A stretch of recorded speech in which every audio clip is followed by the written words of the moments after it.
Hola, tengan todos muy buena noche de viernes 29 de mayo, noche que se espera, bueno, ya empezó en realidad, las lluvias ya comenzaron, hay que tener los cuidados y tomar las precauciones correspondientes del caso por posible temporal, estamos en alerta amarilla y además han sucedido muchas cosas que es importante que retomemos en esta semana. El lunes comienza también el segundo año de gestión del presidente Nayib Bukele y quiero agradecerles el estar pendientes de nosotros en TVX, en esta plataforma de todas las noches a las 7 de la noche, de lunes a viernes.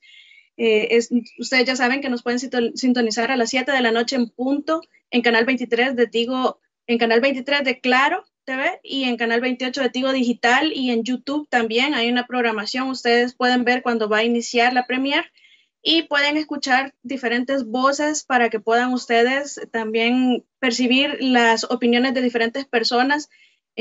Aparte de que tienen, ya sabemos, lo hemos repetido muchas veces, si es información oficial hay que buscar los canales oficiales, no como lo que ha sucedido que en medios escritos y de otra naturaleza se empezó a tergiversar, en mi opinión, un informe que se presentó a la Asamblea por parte de la Corte de Cuentas y en lugar de ir y escuchar a los personeros de la Corte de Cuentas, todo el mundo creyó lo que decían los medios.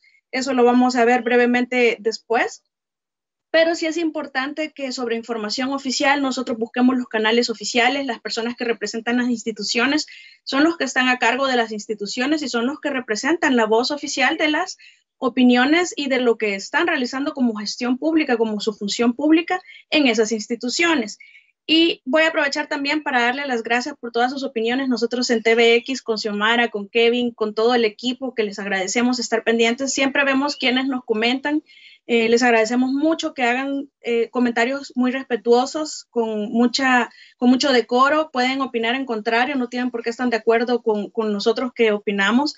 Nosotros no tenemos la razón, simplemente les vertimos nuestra opinión de lo que está sucediendo y se los agradecemos de verdad de mucho corazón. Sabemos que les gusta estar informados y que les gusta escucharnos y por ello les damos las gracias a quienes estuvieron pendientes, Giselle Zelaya, a Néstor Arévalo, y tenemos una lista algo larga, Ana Murcia, Enrique Mendoza, que nos escribió desde Guatemala, Mario Morales, Mary Jiménez, Margarita Durán, Rigoberto Cáceres, que nos escribió desde Middle River, Maryland, Héctor Escalante, que nos escribió desde Indianápolis, José Figueroa, que nos escriben que siempre están pendientes de esta plataforma todas las noches a las 7, Héctor Efraín Cruz desde Nueva York, Martín Flores desde Denver, Colorado, Elizabeth Vides, More de Juárez desde Houston, Texas, Darwin Villegas, Jacobo Garcilaso, Ani Soriano, de Patricia Jiménez, que nos escribe desde Springville, Utah, me parece que es, en realidad no lo sé, nos han escrito desde Florida, desde California, desde Nashville, Tennessee, desde Manchester, en Inglaterra, y Rosa Padilla nos escribe desde Perth,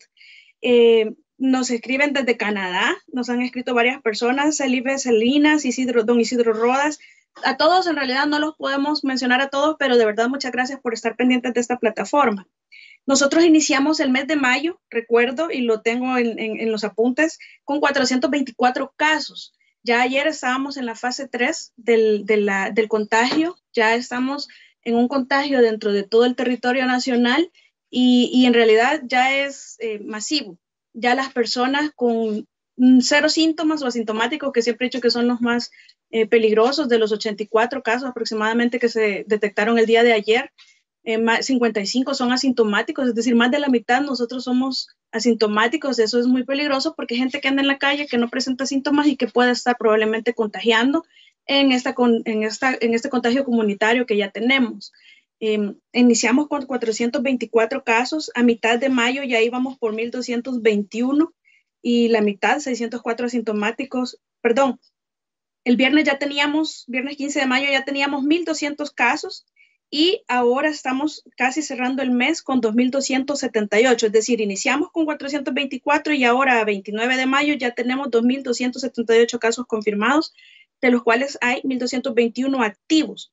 La mitad son casi asintomáticos, 604, 304 estables, 191 moderados y recordemos que desde la fase de moderados a graves y críticos, según la nueva normativa de la epidemia fase 3, ya requieren hospitalización, los demás son enviados a sus casas. Recordemos que de conformidad con el artículo 20 de la Constitución de la República, una de las causales que el ministerio puede ingresar a sus hogares es precisamente el grave peligro para las personas. Así, el artículo 58 del Código de Salud desarrolla esta disposición en su facultad para ingresar en casos de grave salud de las personas, porque una vez que ya se colapsa el sistema para atender a las personas graves y críticas, pues tocará estar en sus casas y serán los encargados que están enfrentando la pandemia de venir a verificar el Ministerio de Salud en sus hogares cuáles son las mejores medidas a tomar, si se cumplen los requisitos o cómo la mejor forma de adaptarse.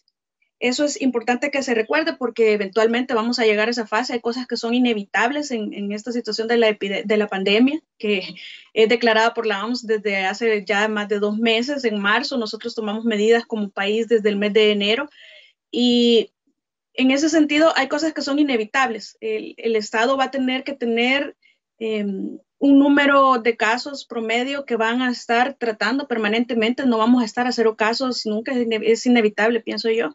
Y en ese sentido hay que ver cómo entender que convivir con el virus es ya nuestra realidad natural. Todos tenemos una obligación de autorregulación, esa disciplina que no estamos teniendo, que no se está mostrando por división política, por indisciplina o simplemente por la causa más grave, que es las personas que en realidad no pueden seguir esta cuarentena y quedarse en casa, porque si se quedan en casa se mueren de hambre. Y más allá de todo eso, tenemos que entender que hay que autorregularnos y que la cuarentena no va a desaparecer. No estemos pidiendo abajo cuarentena o que se elimine la cuarentena, porque la cuarentena tiene que permanecer con nosotros. Lo que va a variar es el grado de intensidad de la cuarentena. Cuándo, quiénes, cómo, cuánto también. Es decir, el plan de INCAE ya adaptado a El Salvador por el CEN y estudiado por todos los expertos y las personas que están al frente de la pandemia, tienen que ir viendo esos datos. Está claro que son los datos epidemiológicos los que van a ir marcando el paso de toda esta dirección, tanto en la parte de salud como en la parte de economía, etcétera. Recordemos que los datos varían y varían bastante día a día y no podemos nosotros dejar una ley fija y firme que no le dé una pauta al Ejecutivo, un margen de maniobra para poder cambiando esta situación, aunque un plan esté planificado, valga su redundancia, pero es importante tener esa posibilidad porque si se disparan los casos de una forma terrible, pues el plan tiene que suspenderse de forma temporal. Hay un nivel de concertación que no estamos viendo entre las partes, que es importante que se empiece a ver de ambos lados. Inicia el 2º año de gestión y con ello la discordia o la disputa, la diferencia de opiniones entre que si tiene que ir de una forma obligada, que si la Constitución le manda al presidente ir a la Asamblea a rendir cuentas de una gestión de su primer año. Y en realidad, en mi opinión, eso sí es un tema más de diplomacia que ha existido interorgánica por años, una costumbre diplomática, pero no es una obligación constitucional. Sí sería bueno. El presidente no ha dicho que no va a ir, no ha dicho que no va a presentar su informe. Me parece que la Asamblea debería de ser un poco más concertadora y darle ese margen que pide el presidente. Me parece que está muy justificado decir que por atender la pandemia, que se esperen a que finalice la cuarentena, pero es importante para que no haya confusión, que se comprenda quiénes son los actores involucrados. En el Ejecutivo está el cabeza de la institución, que es el presidente, y está también sus ministros. El presidente y el vicepresidente son quienes en realidad están comandando esta parte de la administración pública, de las finanzas, etc. El vicepresidente más el presidente más los ministros forman el Consejo de Ministros. Entonces, el presidente, por un lado, puede ser citado en alguna ley a cumplir con alguna obligación, por otra parte, cada ministro, y por otra parte, el Consejo de Ministros. Cuando nosotros leemos la obligación del órgano ejecutivo en el artículo 168, número 7, las obligaciones o atribuciones del presidente, dice que tiene que presentar todos los informes que la Asamblea le pida, excepto los militares. En ese sentido, para que el presidente emita un informe, tiene que ser solicitado formalmente hacia el Ejecutivo para que lo emita. No puede emitir un informe que no le ha sido pedido.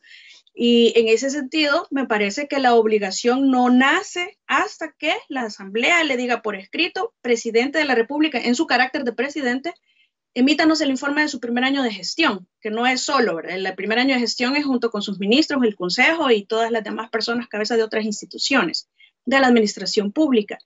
Y cuando hay la confusión, porque algunas personas dijeron, la obligación constitucional no es del presidente, es del Consejo de Ministros, dijeron.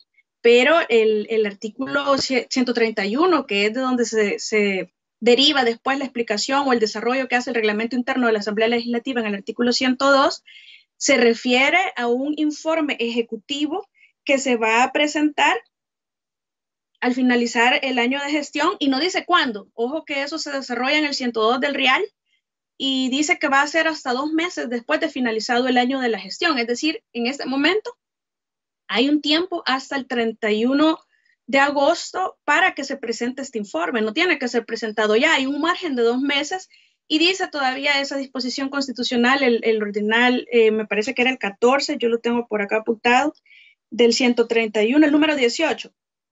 El número 18 del artículo 131 dice que se va a presentar ese informe del Ejecutivo a través de sus ministros. Entonces, cuando dices a través de sus ministros, no está diciendo a través del Consejo de Ministros, porque el Consejo de Ministros lo incluye a él y al vicepresidente. Es más, si uno va al artículo 167 de la Constitución y ve las atribuciones del Consejo de Ministros y las obligaciones, no dice que hay que presentar ese informe a la Asamblea. De forma que tampoco el 131 dice que tiene como atribución la Asamblea recibir ese informe de parte del Consejo de Ministros.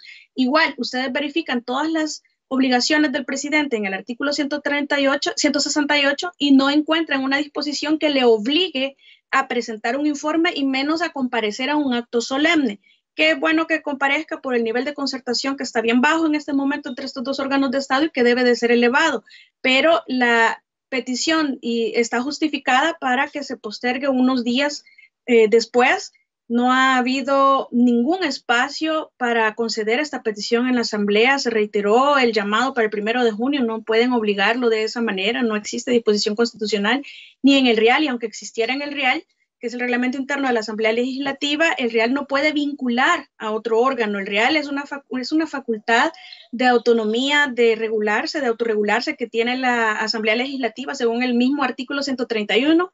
El número 1, ustedes van y la Constitución les dice cuáles son las facultades y las obligaciones de cada uno de los actores en el Estado. De forma que en el 131 ustedes van a encontrar todos los de la Asamblea y la Asamblea puede autorregularse, pero no puede vincular a través de su reglamento a otro órgano de Estado ni al presidente. Entonces, el artículo 102 lo que establece en su segundo inciso es que se le puede pedir un informe al presidente si no está conforme la Asamblea con aquel informe de los ministros sobre el año de gestión. Y lo fundamenta en el 168 número 7, que el presidente tiene que emitir todos los informes que se le pida de parte de la Asamblea. Por eso digo que se le tiene que pedir por escrito.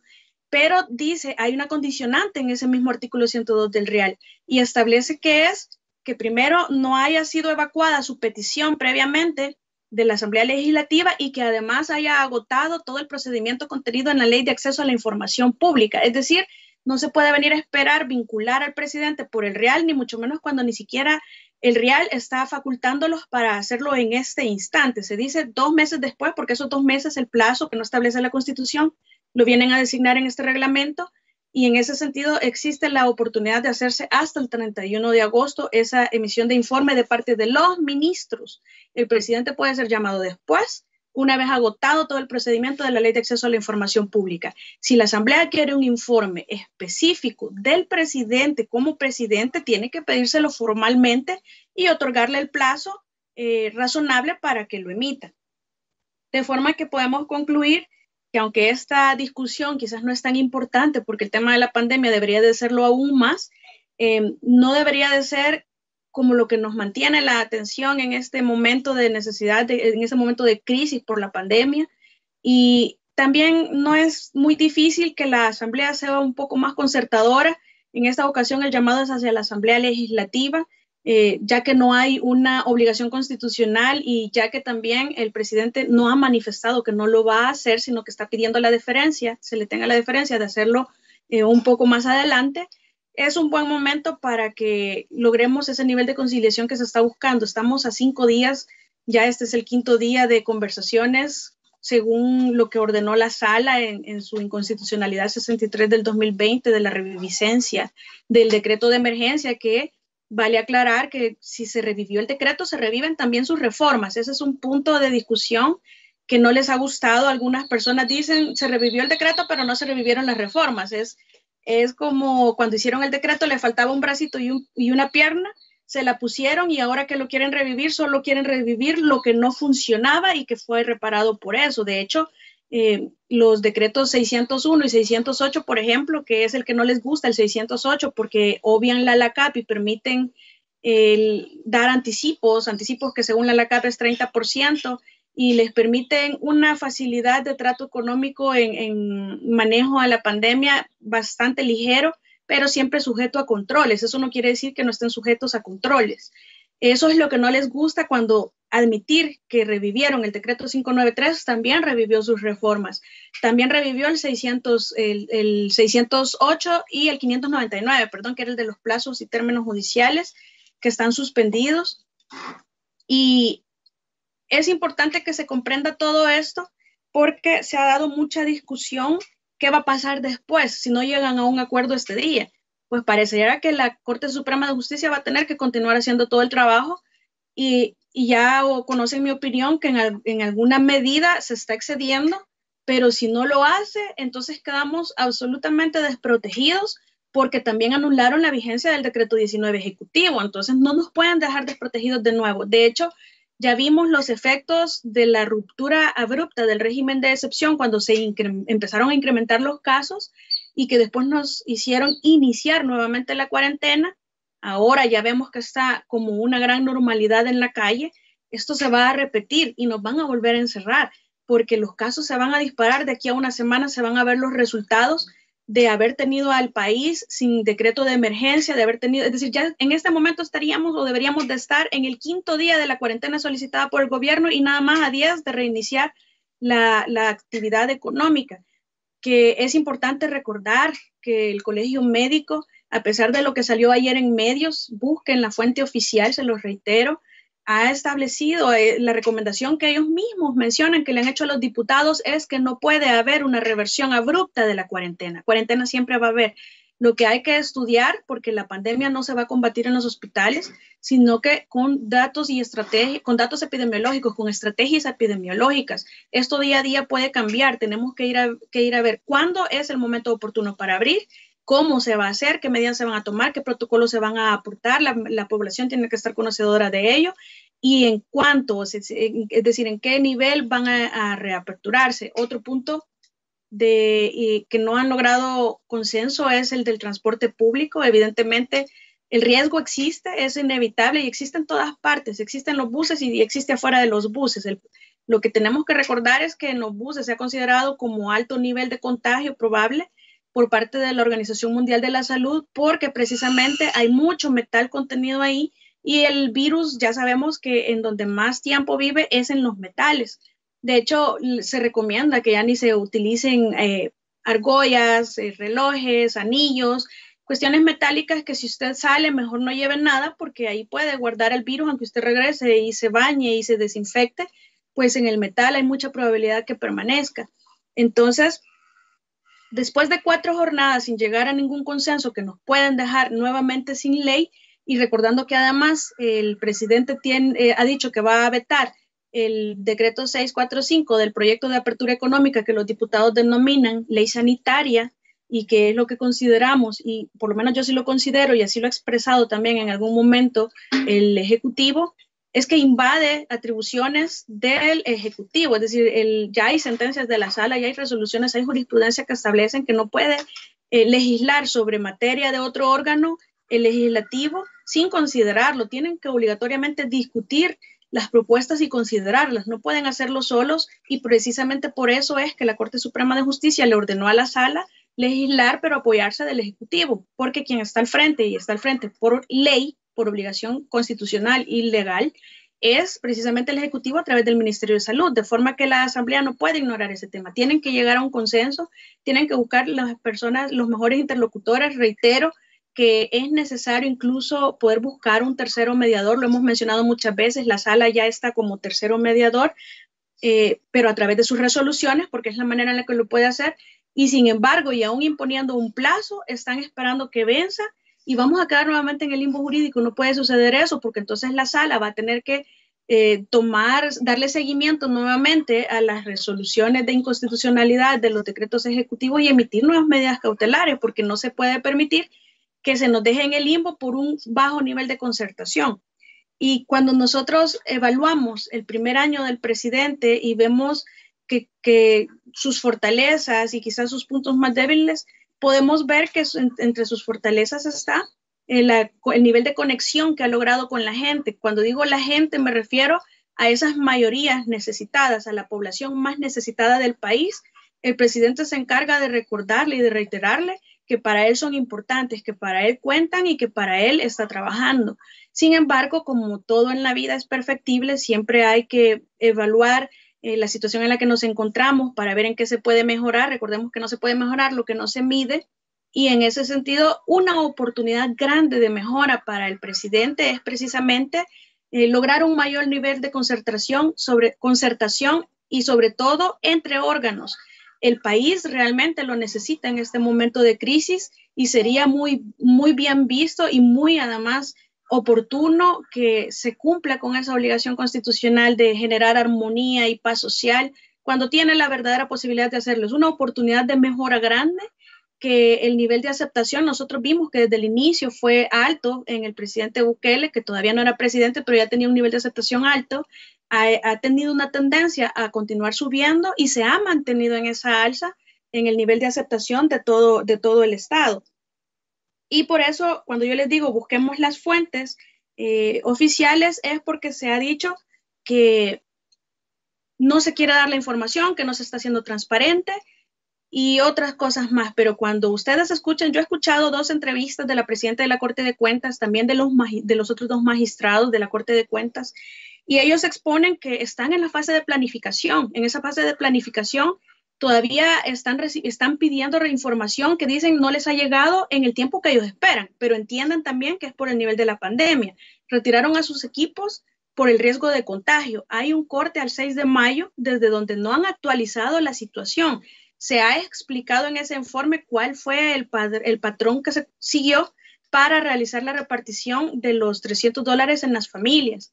La ayuda económica, bueno, las líneas que han sido identificadas por la Corte de Cuentas para hacer la auditoría especial, se encuentran todos en fase de planificación, ni siquiera han empezado a hacer la auditoría especial, están en fase de planificación, están pidiendo información, la información dicen que se les ha entregado, que la están analizando y que van a retomar la actividad en campo.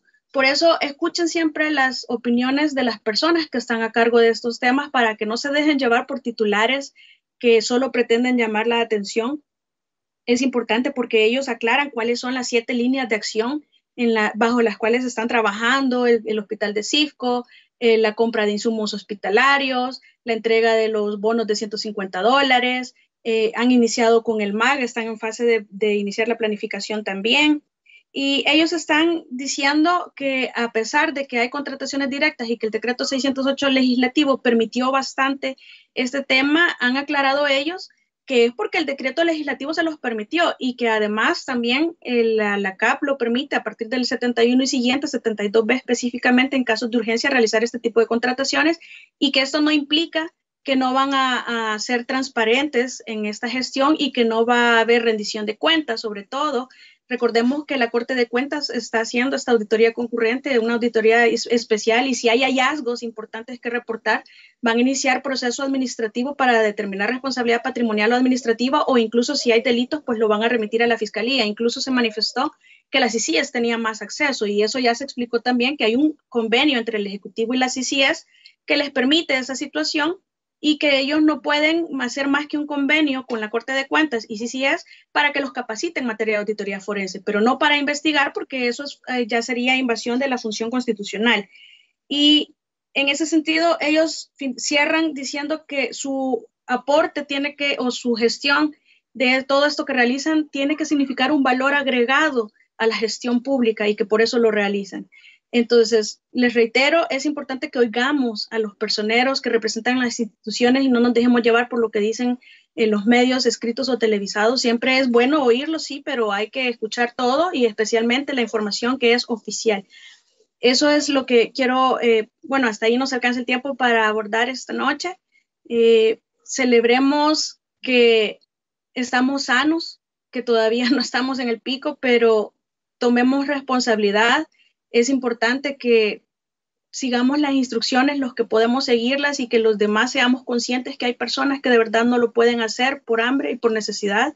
Seamos empáticos, seamos conciliadores, aportemos a que lleguen a ese nivel de concertación estos dos órganos y no seamos divisorios entre la población. Ese es mi mensaje. Pasen buenas noches y nos leemos el próximo viernes a las 7 de la noche. Un saludo para todos.